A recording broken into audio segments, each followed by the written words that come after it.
It's time now to turn to, as we welcome in Keith Hernandez to the show. And Keith, we each have two questions for you on Dwight Gooden and Darryl Strawberry's jersey retirements to come next season. Some words that we've been hearing over the past couple of days to describe these two players are electric, eye-catching, must-see baseball. So Keith, what was different about the days when Doc was pitching, and how special was it when Straw came up to bat? Well, I mean, that 80 team was pretty electric. Darryl was a prolific power hitter, could also steal a base. Doc was, on his way to being one of the great pitchers of all time, and was so fun to play behind. And the fans just gravitated to both of them. They were really stars. There's no question about it. And they were very prominent on our ball club, on our winning that championship and the great years we had in the 80s. And I think they're very deserving. I'm very happy for both of them. Yeah, no doubt, Keith. And as you describe them, I also know that you have stories. You always do, Keith. So what is your best story about Doc and Darryl? Oh, gosh. You gotta pick I one. can tell you. Oh, it's tough. We just had such a great time together as a group. That's the one thing I miss, is the camaraderie, the bus rides from the airports to the hotel, from the ballpark to the airplane rides, and just the fact that we were together for 7 months and really working for one goal, and that was a world championship. And we got to know each other. I mean, Darryl's from LA, Doc's from Florida, I'm from Northern California. We never would have come together if it wasn't for baseball and the New York Mets.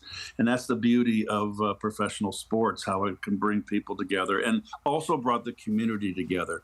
They really loved our team, and we felt the same way. It was just really I think a great experience for me. I was very fortunate to be a part of it.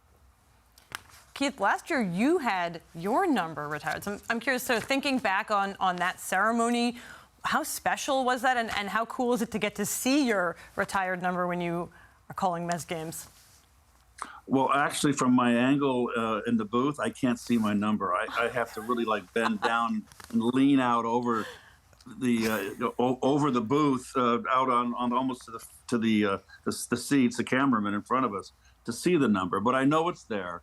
It's a great honor. And what's interesting, which I love, is that now my number's bookended with Doc and Darryl, because Doc was 16 and Darryl was 18. So we used to always go on the road, and they'd always put the numbers in chronological order by locker. So on the road, Darryl would be on my left and Doc would be on my right. It would be 16, 17, 18. Now it's up in the rafters. It's fantastic. Yeah, and so Keith, you mentioned this a little bit, but how does this affect or impact Mets fans? How special of a retirement is it for Doc and for Straw, especially given that 86 team was the most iconic moment or period in Mets history? So how important is it for Mets fans? Well, I mean, it's been going on 38 years since that World Championship, and it's, New York Met fans don't, and New York fans, period. If you win, they don't forget, and just like '69, the '69 Mets, it's the fact that the Mets have only won twice.